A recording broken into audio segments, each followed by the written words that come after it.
tuko turategura mariage ivyakunda tuzoba tubwire ariko entertainment baravuga ko atamahera arimo kandi nivyo urabona twese twarashatse mu minsi yaheze benshi twarashatse kuja Serbia ntivyashobotse umusozi wa Ndago bisaba ko tuwudugana n'abarundi benshi harimo na nyene icyubahiro umukuru w'igihugu ndagukunda ngo ndakwankira umwana numvaga parufe bakisize mwe minsi bari babakaniye ati ze muri sigaga parufe nawe ugatanga uyu cyane ani kuva kera jenda kagendana barabizi ko mota akanako ngendana akagure muri Maja Shop umanye nengira akantu nkuko imisi yose agaparufe kugira mote bien sanzwe ntanuka ariko nyene urumva kongerereza navyo si bibi mwe misi wari wahaye kandi ikintu ca gym no uracabandanya ubu ndayikora sport bisanzwe ndaduga ikiriri n'ibindi kiya gihe ni kubera nabandi ndi mu kazi nafise contrat na Apris Fitness Center ibindi si ngombwa ko ivyo nkora abantu babimenya kiretse yari publicité mba ndiko ndagira nubwo n'ubu ndabikora ariko nk'ubu haro gym shasha fitness shasha nk'ubu ninasubira kupublier ivyabo niho muzoca mwibaza ko nagarutse kumbe n'ubundi sanzwe ndabikora niyo mpamvu wowe ngano ku cyane oya kungana uku naho nugira siporo gute sinogabanuka sinogabanuka ko nyene urabinezerewe ndi supre yego nta kibazo bintera cyane yes turi mu kwezi kwa gatanu anavuga ko umwaka ugeze kure hari umuntu kenshi usanga avuga ati ko umwaka utanguye ndafite target kana kabintu ushaka gushikako aspects ni zihe target yatanguranye mbega kugeza muri kwezi kwa gatanu biri ku binovuga ku bice bingahe kwijana je nibaza ko je vraiment nakubesha ivyo nari nihaye biraremvye cyane kubera umva turi mu kwa mbere tugitangura mu kwa mbere navuga ko hari ivyo nzokora gushika mu 12 nzoba narabikoze ariko gushika mu kwa gatanu narabikoze ariko imboka kakozwe cyane ati nzobiki muri kazoza nzobi nanje ndirimbo kandi narayikunda cyane umuntu kenshi novuga ngo hariho ikintu uno musi ari aba yarubatse n'ibindi usanga yavyisanzemo uko nyene ugasanga sico kintu muri we yari karubaka Spox no musi cyari nico yari yubarubatse avuga ati nkene kubuca nkene vya bindi yema kwa kundi avuga ngo ubuzima n'ubw'Imana ugasanga ni novuga ngo uvyisanzemo urumva ijyanzo biki muri kazoza nayiririmvye mu ntumbero yo gufasha abajene bari bo bose kwiyumvira ikiri ico bazoba muri kazoza hama bisanzwe umuntu wese muri we abafise ikintu kiri muri we Imana ntitanga ingabira nimwe itanga ingabirano nyinshi cyo gituma ushobora kubona ndi umumesha makuru nkabikora neza canke ndi n'umuririmbyi nkabikora neza ejo muzobona ibindi hirya ejo muzobona ibindi ni ukuguma twirondeza ibiri muri twebwe ingabirano Imana yaduhaye tukazishira ahabona ni ukuvuga rero jewe ico nduno munsi nico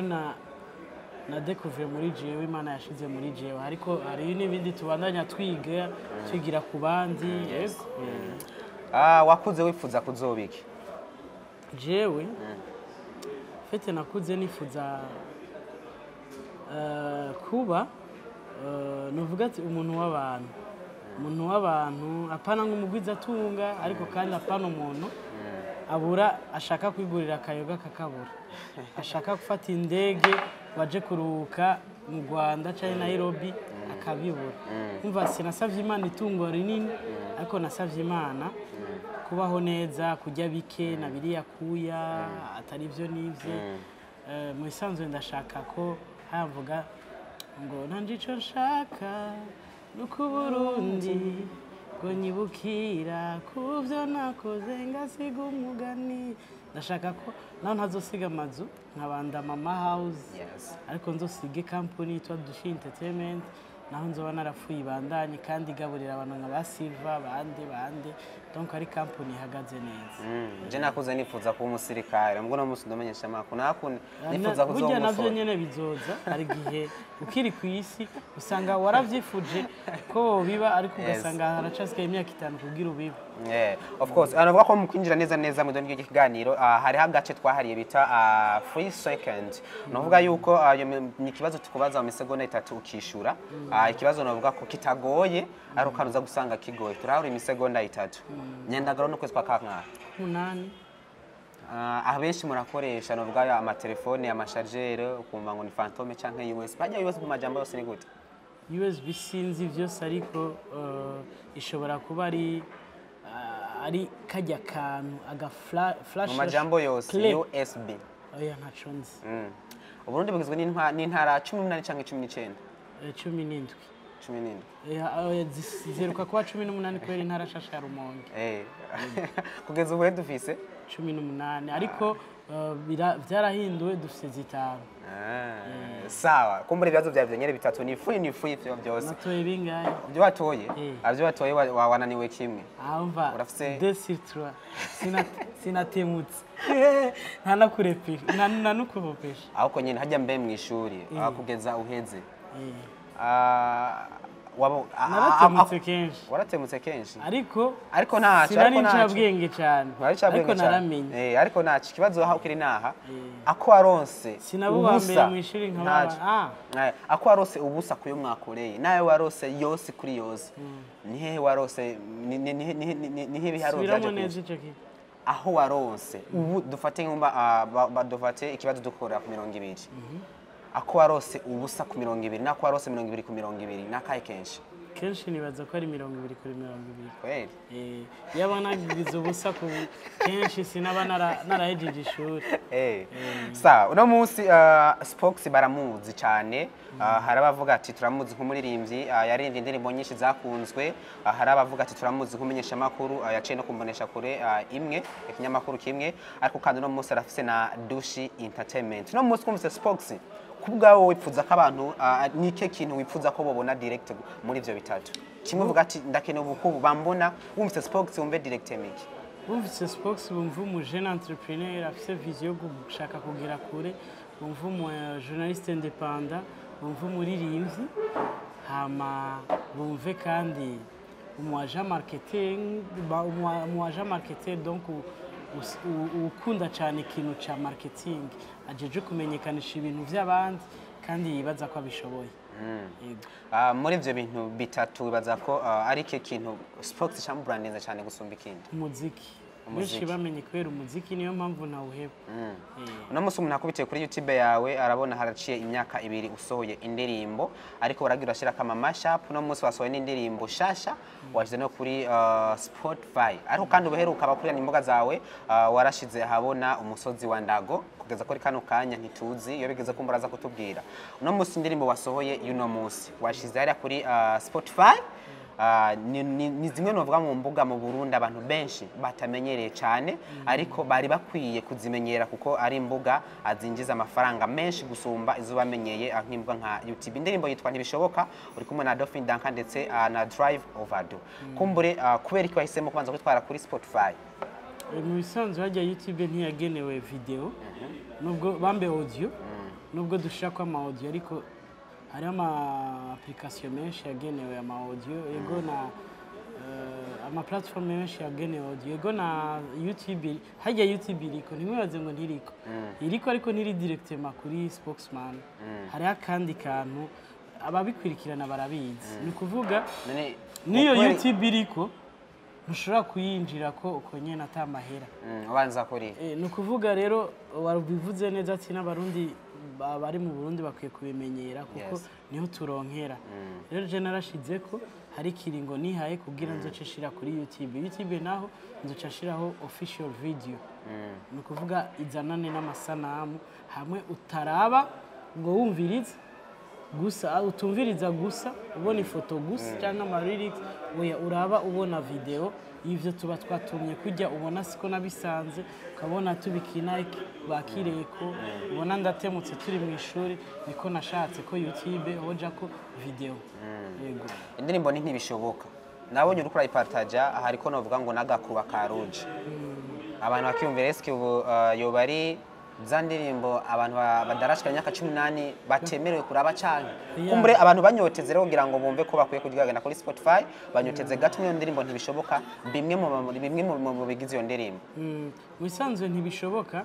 ni indirimbo yitwa ntibishoboka nyene nasha inspiration ayikuye hehe nashatse urazi ko ni byinshi turondera wowe urashaka kuba umusoda ariko ntiwamubaye urashaka kuja hanze par exemple ariko ntibyakunze yes rero si byose dukeneye bitegerezwa gukunda uca uvyakira ku munsi w'amatumva ati kwemera ubushake bw'Imana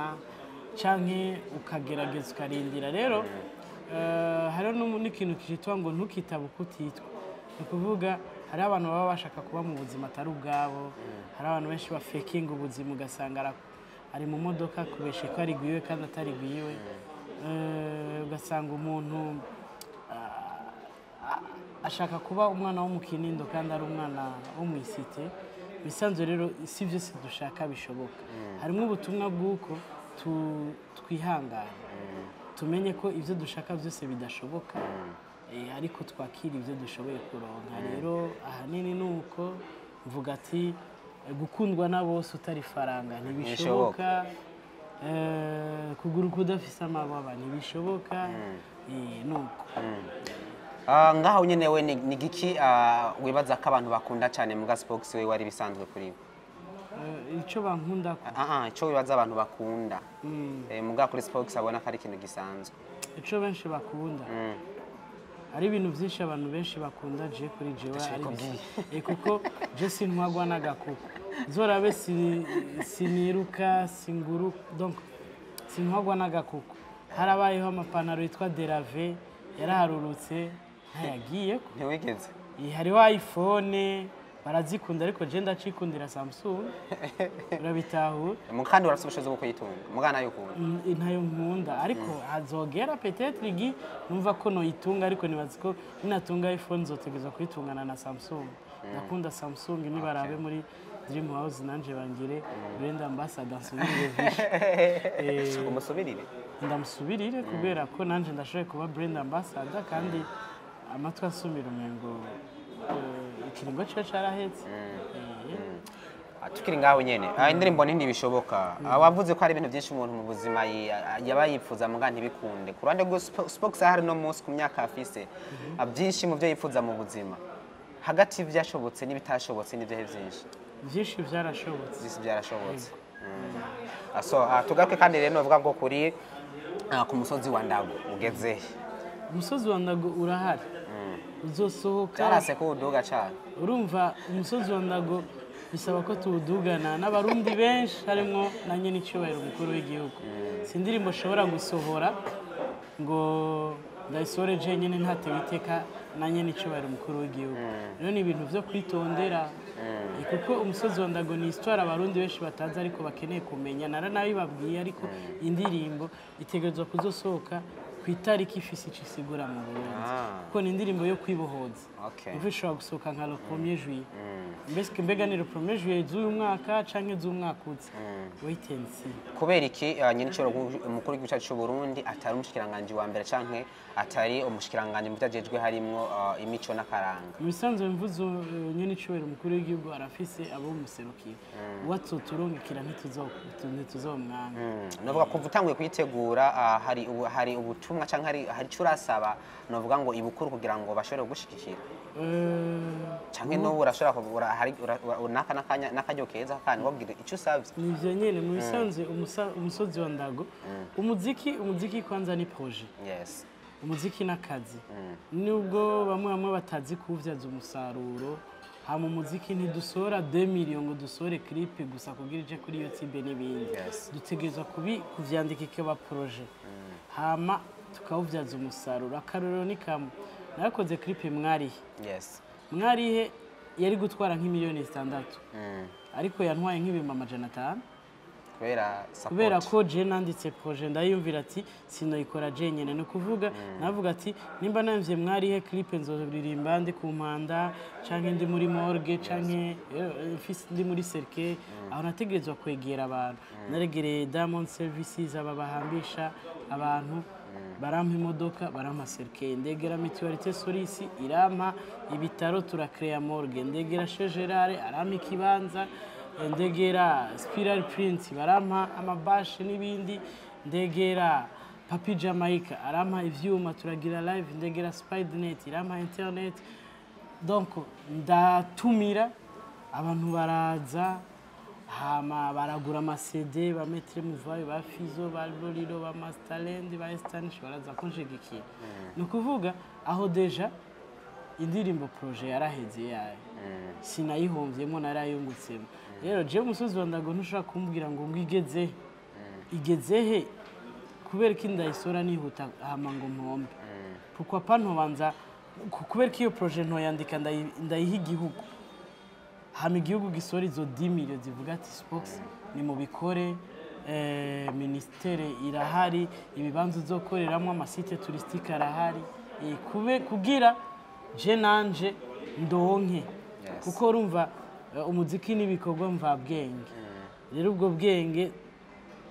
turabugurisha n'impano. Yego. Uno munsi Dushi Entertainment ahigeze navuga ko ari heza, uramaze gutegura ama top 10 ama evenema ugatanga ubushimwe, nubwo hamwe hari abana bonye bagiye baridoga ni kamakfara yarigeze kwidoga cyane. Ibintu byose ntivyamavyera de, ariko kandi si ibintu byose umuntu ashaka bigenda uko ushaka ko aravuga ko abandi batumiwe bahawe ubutumwa mbwa watigeza burongo. Twarabatanze kwese ku matelefone, sinzi ko yashaka ko tumurerura, abandi bahaje batumiye nkawe urabitahura. Ntaco dupfa ku buryo twari kahama impanuro. Iyo ubonye warenganije ntureyajisa kuri stati ntugira nta masezerano tuba twagiraniye kugira ngo utsinde ndagushira mu higano cyangwa sindagushiremo. Abari amahirwe abari bakwe naguhaye, rero uciye widoga ukareyajisa nabi kazi kawe uja kwitwara. Yes, Dushi navuga ko entertainment ari imwe mu makampani bavuga ariko arakora cyane, kandi navuga amaze kugira visibility. Ahigeze no munsi naho gufashwa cyane naho kubandanya ifasha. Irakeneye ubufasha hama kugira nayifasha abantu. Bisanzwe muri Dushi hari byo dukorera ubuntu, hari byo dukorera amafaranga. Nimba dufite organisation des événements, accompagnement des artistes na service de publicité marketing. Service de publicité marketing ni dutunze. Rero hari gihe tuzanga kuri Pilgrim tuje muri service de publicité marketing ntibaduha amahera kuko badatahura icyo ari cyo visibility. Rero natwe mu gihe accompagnement des artistes ni nkibi wori kurakora uri kuranya accompagne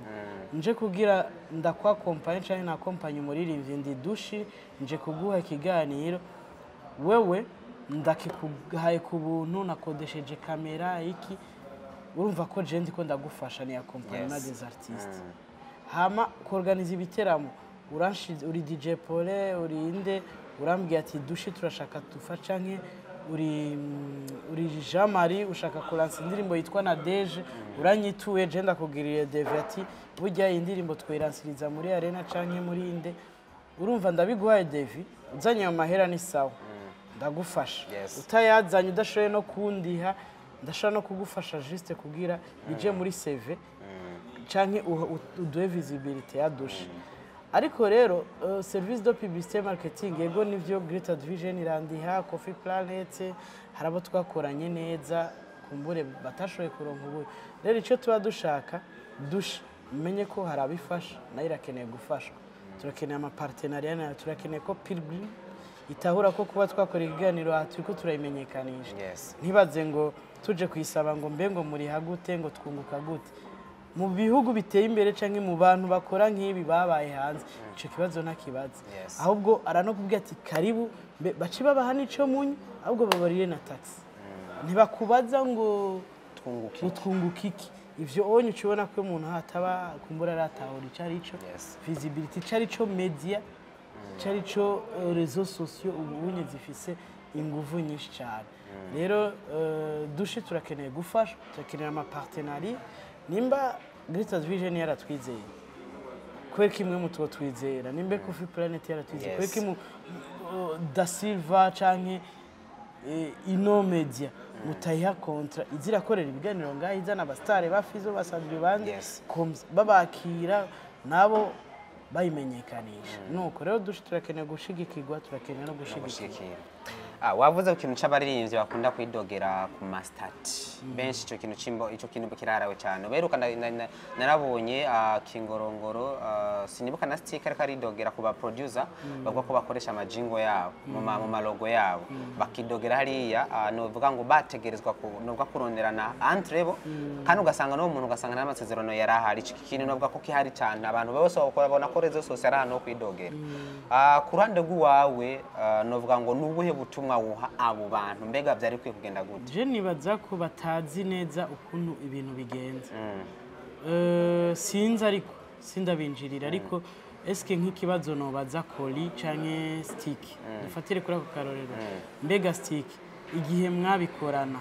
waramubwiye ati tuzomara imyaka yame nyuma yaho uzotangura kundi mbega hari ahantu mwanditse mbega mwabivuganye muri ku gacupa canke mwari ya leta normal mbega Stick kwijwa ari gwawe waragiye muri Obedeya uravuga ati burya kajya kantu koresha nakiwanje ariko naramuhaye amadura gushika mbega rezo sociaux canke abafana hari ico bagufasha mbe nabacamanza mbega wategerezwa kubicisha muri burya buryo mbega Koli weho urumva ivyakubwiye ari ivyo canke mufite urabitahura ariko jewe nka jewe mbaza ati yaba ari wowe Spox urabizi ko ndumwe mu bantu bashoboye kumenya kuhovandika ivyabo hari akantu kigeze kuca ku maradiyo araga publicité nkumvamwo Francine niyo saba nkumvamwo UNICEF nkumvamwo Play International ico gihe naritwaye biciye mu mategeko narandikiye ikete Obedeya ati jewe barandenganije baranyivye kandi Obedeya nayo nari narakingije ibikorwa vyanje hama Obedeya ikavuga ati reka twandikira abo bantu ikandikira UNICEF Play International ati uyu muntu yabitwari nabo bakishura ati twebwe ntitwamwivye kuko iyo ndirimbo yiwe wayishizemwo ntitwabimutuma ati ni naka na contrat dufitaniye ngiyi tuca dusanga numumenyesha makuru mugenzi wacu akora kuri ndera gakuru nayo tukaraba amahera bamuhaye twe dushaka 10 million nayo tugasanga bamuhaye nka 300 million igice kibaha cyabaye cyo bita arrangement amiable dushatse ajya 300 million turayamwaka tukanamwaka n'izindi miliyoni nyinshi kuko amategeko aba bivuga ariko habaye arrangement amiable agasaba imbabazi akavuga ati nukuri vyaranciye munsi narinze amategeko bica bihera rero nico nibaza ikintu ca mbere Stick yo kwirukira kwanza muri Obedeya agakingiza akantu ke kuko Koli ubu nyene yo kwirukira muri Obedeya akakandikisha Stick nta jambo yo kumva imyaka yose ni nka kujya ngo Billyman Boy ngo yanaka ya Jadix ngo na Billyman Boy akina na Double J nukuvuga tuze turiga nimba Imana yaraduhaye amahigwe yo kumenya gusoma no kwandika Google irahari amategeko arahari ugiye muri Obedeya barayaguka yasoma wegereye abantu nka ba Rick Noel ba Yves Kami ba Francis Muhire bande bashaka kugusigurira ibitari biki so Spox umuntu amuzi no munsi novuga ko nanje nkukuzi ndavuga ati Spox ni umwe mu bantu novuga ngo batigita abantu batigita bakubita hasi hejuru kugira ngo novuga ngo iterambere rihabe burya Spox no munsi wari na Spox yipfuza kubaka Spox ubuhe iwo muri kazoza ukeneye kubaka Spox ubuhe ameze gute je vraiment ndashaka kuba Spox mbe ndagisigure gute Spox urumva icari cyo spokesman umuvugizi unimba nkivugira abarundi cyangwa uburundi cyangwa ndifuza kuba umuvugizi international ndifuza kuba ambassadeur mu gihugu runaka ngenda avuga neza uburundi ndifuza kuba ejo nimba ndimvuzi nimba ndandaza ururimi nimba nzi kuvuga naho nshobora kuba ntize communication ndifuza ko ejo enjuru bongira ministre wa communication pourquoi pas cyangwa mvugira umukuru w'igihugu cyangwa mvugire ishirahamwe onatere mvugire ishirahamwe runaka tourisme nuko Spox target ziwe uno mwaka nizi kumbure mu kurangiza ndashaka gusora indirimbo nyinshi cyane no mwaka nyene kubera ko babona ko mbesha yo ndababwiye ko fisa album yitwa Umusozi wa Ndago nibaza ko mbesha iya mbere ngiyi ntibishoboka reka uzobone yindi nyuma y'ukwezi canke pourquoi pas nosora zitatu mu kwezi kumwe ninabona ukuntu ziriko ziranyinjira kuri Spotify canke iki Antoine iyo ndirimbo ntibishoboka ko yanditswe ryari sa yanditswe ryari iyo ni shasha ntibishoboka Ego. nishasha niyo ni shasha ndayanditse vuba nareronse inspiration urabona twese twarashatse mu minsi yaheze benshi twarashatse kuja Serbia ntibyashobotse nawe warashatse kugenda oya ndi umuvugizi namandirimba ndatemutse narayimborewe siko nabisanze ariko si jewe mba vyagiye umva mbere umuvugizi w'abantu bifuje kumbure kuja muri Serbia abo vyakunze ni sawa abo bitakunze naho mumenye ko ibintu byose twifuza ntibishoboka niyo target tunavuga office no mwaka uno mwaka ndashaka gusora indirimbo nyinshi gukomeza dushi itera imbere cyane ndashaka ko urangira mfise amapartenariat ari stable mvuga ati dukorana na Bankobu cyangwa dukorana na BHB mu mabanki dukorana na Kazoza cyangwa dukorana na CCM ma microfinance dukorana na cyangwa ishintuze intakana kibanki kana turashaka salon de coiffure runaka turashaka fashion shop yes yeah ikintu cyo kumenyesha amakuru naco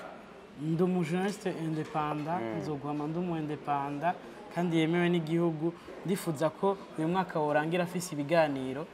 ntandira gakura ndayishimire nzojana ikiganiro cya education RTNB ndayishimire RFM ndayishimire Budget FM ndayishimire radio televiziyo buntu Ingozi ndayishimire abose n'abantu tumaze kuyaga bakama des espaces Kazoza FM ndashaka rero ko uno mwaka urangira mubona ko Spox afise ikiganiro citwa tubashimire bakiriyo kuri RTBB cha education citwa ndatemutse kuri ndaragakura cha Kazoza citwa nzobiki muri Kazoza kuri Kazoza FM citwa agakuku kuri RFM mvuga ukuntu agakuku ari kabi ndashaka ikiganiro par exemple citwa ubuntu citwa kuri radio kivuga ndashaka ica sante ndashaka donc ica kuri urabitahura icire cy'umu journaliste independant ivyo biganiro bikaba vyinjiza iradio cyangwa televiziyo ikaronka nanje nkaronka no munsi Spox entertainment hano iwacu ayibona gute bande bayibona wewe kumwe bayibona muri rusange uravye kuva uyitanguye no kugeza uno munsi uyibona gute entertainment ndayibona neza cyane birageshe ko hari ama TV online menshi birageshe ko hari abaririmbyi n'abasani aba comedie abaki ni vyiza ariko entertainment baravuga ko atamahera arimo kandi nivyo ariko kandi bigarutsira ashobora kubamwe amahera cyane ayo mahera baza kuyugariye he ni kutamenya ukuntu abantu babikoresha none umusoro yafise ko ruyirimo bo nshobora kuba ntarayaronka ariko nzoyaronka kandi niyo yintunze kuko ndamaze umwaka urenga